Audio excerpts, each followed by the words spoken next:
G'day Hugh and friends.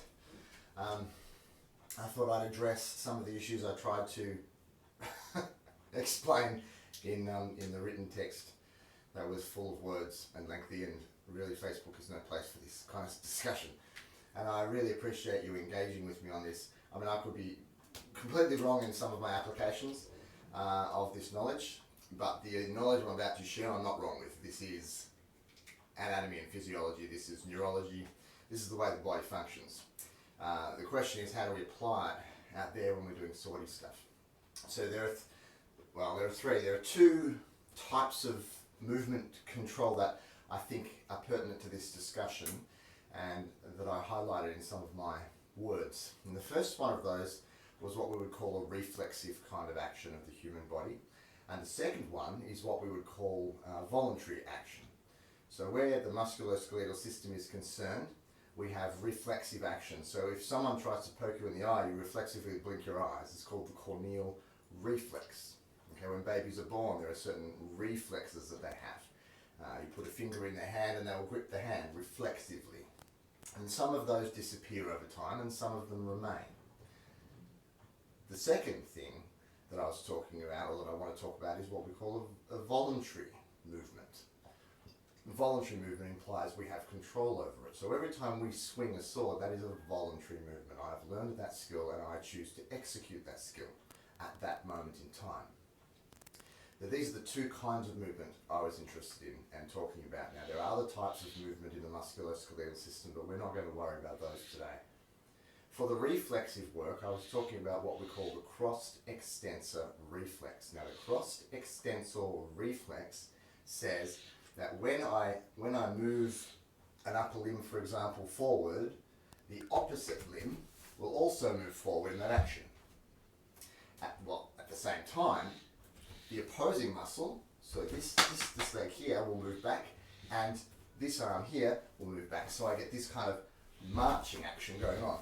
This is the most natural and normal movement that's wired, reflexively wired into the body.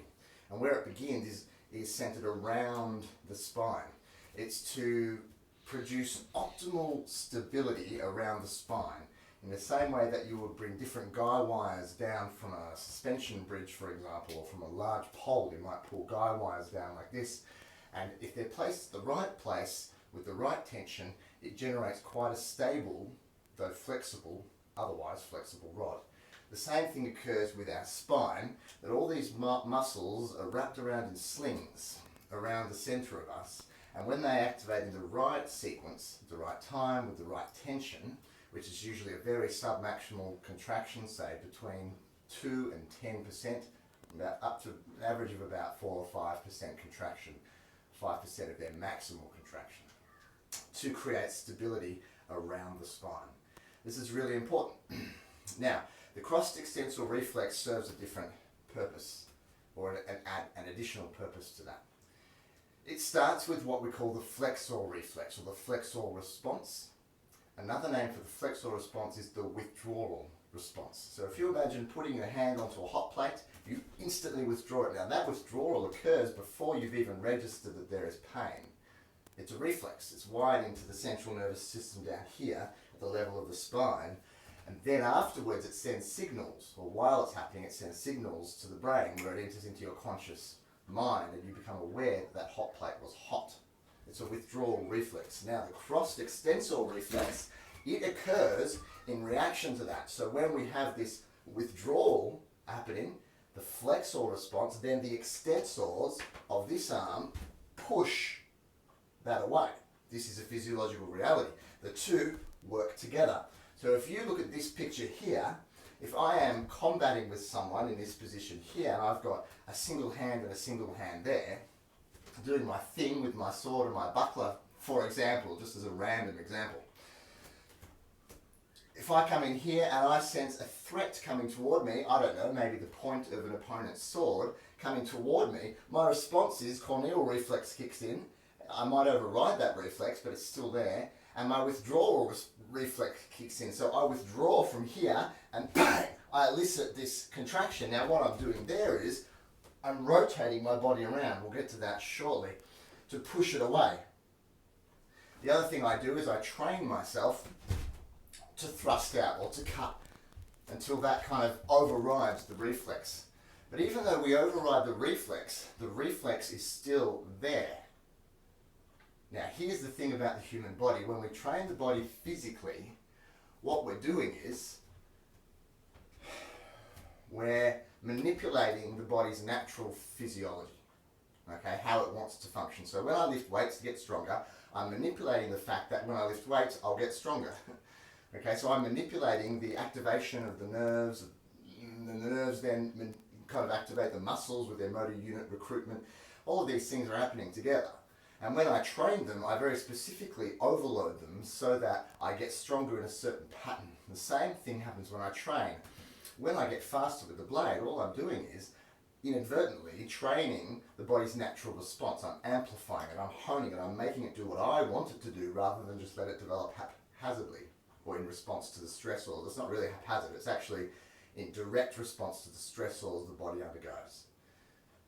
So I can override some of those adaptations. Now, we can train the cross-extensor reflex to work for us. We don't have to know that's what we're training, but we can. And I envisage that as I work with the sword and stuff, there's this threat coming into me, and I'm going to withdraw and present this other threat here, cross-extension. Now, we override it by having both of them work together, but then we introduce a flexor or a withdrawal response by withdrawing the blade but maintaining the threat with the buckler. In other words, as we come up through here, wherever we want to be, we are actually amplifying and training the cross-extensor reflex. So we're saying extension, withdrawal. Then when I strike with my hand, with my sword, I'm now presenting a threat, and so I pull back slightly with the blade. Now the buckler, it doesn't have to come all the way back here, but it does pull back. And that creates a slight relaxation through the extensors of this arm, allowing the neural drive to travel appropriately through to the extensors on the other side. I believe that we are using that when we train these systems. This leads us directly into the next one that I want to discuss, my little picture on the whiteboard here.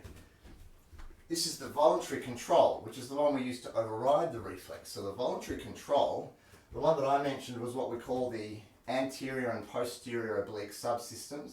We also have a lateral and a medial subsystem for the body. These subsystems are groups of muscles that tend to work together, and they create optimal force and optimal stability across the spine, dynamic stability. Okay, so stability in movement. When we look at the front of the body, my handsome looking fellow over here, what we find is when these muscles on the front through here all activate all the way down to the midline, then the lower muscles on the opposite side also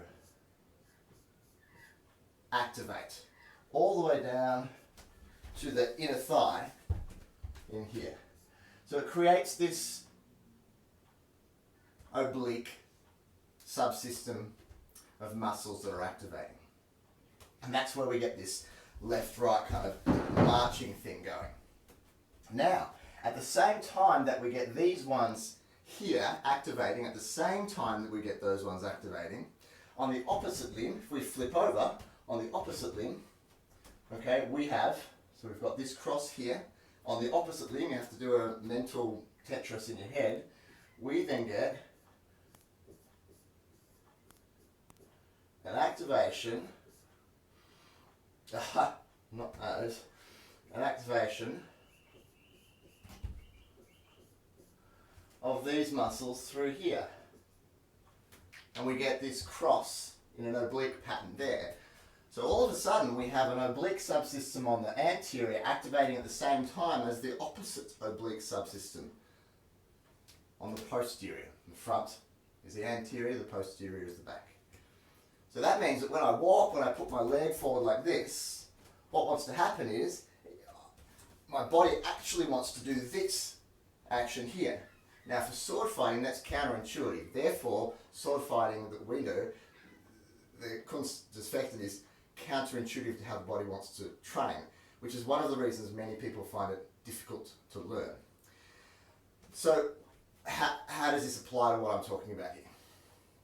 Well, when we find ourselves with single arms instead of two arms held onto a bar. So if I'm doing longsword or I'm doing staff work, then my fight is very different. I'm activating both hands on the one bar, which means I generate a balanced activation across here. And all of a sudden the stability is generated through front to back stability rather than through rotational stability in a diagonal pattern. You still get rotational stability, but that's a whole another 3 hours of lectures right there. When we're looking at holding on to a bar like this though, suffice it to say, we're still doing our rotational stuff. The oblique subsystems are still working, but we modify them through our motor learning. When I have a single arm though, the forces that I'm using to control that weapon as it propels forward and backward to decelerate and accelerate in and out of actions, the same with the buckler, means that I'm transferring these forces through the torso. They then get transferred down through to my pelvis, and it must provide me with enough stability to create the cut. It doesn't mean you've got to be strong and fast, you just have to have enough. That comes through the legs' connection with the ground. That's where our subsystems come in, so that as I push this arm forward into my cut or into my thrust, my rear leg then drives itself into the ground and pushes back. That's how we train it to work. Can you see that? So we've got this cut and I train like this. But if I have a buckler and I'm trying to rotate this way, but at the same time I'm trying to rotate that forward, then I must activate the subsystem, the oblique subsystem, to create the stability. And this means that my front foot is where I'm generating that stability from. If we look at, say, guard 2, this is the one that's most prominent in my mind, it's a very forward rotation. It's not this action here, he's not doing this. He's right the way around, and this shoulder is protracted, it's pushing forward around, and he's stable. The only way he can generate that if he's creating enough force with this arm to create power that way, the only way he can generate that force there is by having the lower leg plant into the ground, generating a backward force through the pelvis, and from here all the way up through here, okay, creating the stability that's required so that as I push forward, I'm able to push back that way, which generates a resistive force for me to generate enough rotation to be stable while still generating force through this arm. This is the physics of it. This is how it works. These are the kinematics, or the kinetics of what's going on. Now, you know, there's a whole bunch of ways that it can be varied. So if we don't fight with my interpretation, then you don't have to do all this stuff as much. You still have to do it. You have to do it. It's a physical reality, but it will manifest differently. Now, I suspect that this oblique subsystem's creating the rotation while pushing forward. When I push forward with this leg here, what's happening is I'm activating the front ones in order to push it forward. So they push forward, they pull on my spine, okay, which causes a forward pull of my spine like this. That allows a counter rotation to be possible by activating these opposing muscles which pull the rib cage around. So now by pushing forward and down, I generate enough to rotate it around. It's logical to me that that's what's going on. It makes sense to me that that's what's going on. Unless your feet are turned out to demonstrate a different position. But as I look through some of the plates, I see that the pelvis is not turned out here in a longsword position, it's pushed forward. Or when it's turned out a little bit this way, the rear knee is internally rotated, indicating that they need to drive that foot back and down, which activates the posterior subsystem here, which allows, once that pushes back and down, that allows this rotation to occur with the buckler, in whatever position, while simultaneously providing a force that resists so that I can rotate into a cut with my hand. So I suspect that the 133 system is actually amplifying the body's natural reflexes and amplifying the trained processes that override these reflexes. It's kind of, I reckon, biomechanically probably the most efficient system we've got for longsword, for fencing. Maybe a quarter staff would be a bit more amazing because of just the sheer greatness of the oblique actions that we have to do with the quarter staff. But I suspect that this is one of the most biomechanically efficient arts when it's done well, and I could be completely wrong, that's okay, but I suspect I'm not as wrong as I might seem to be on first look. I don't know. There it is. I'm happy to explore it, I'm happy for people to explore it. I'll probably still hold to my ways stubbornly until such a time as getting beat up by Dave or something and proven wrong. But anyway, there it is. I hope that helps. Hope it's not too waffly or fast or too Aussie and ochre. Good on you, mate. And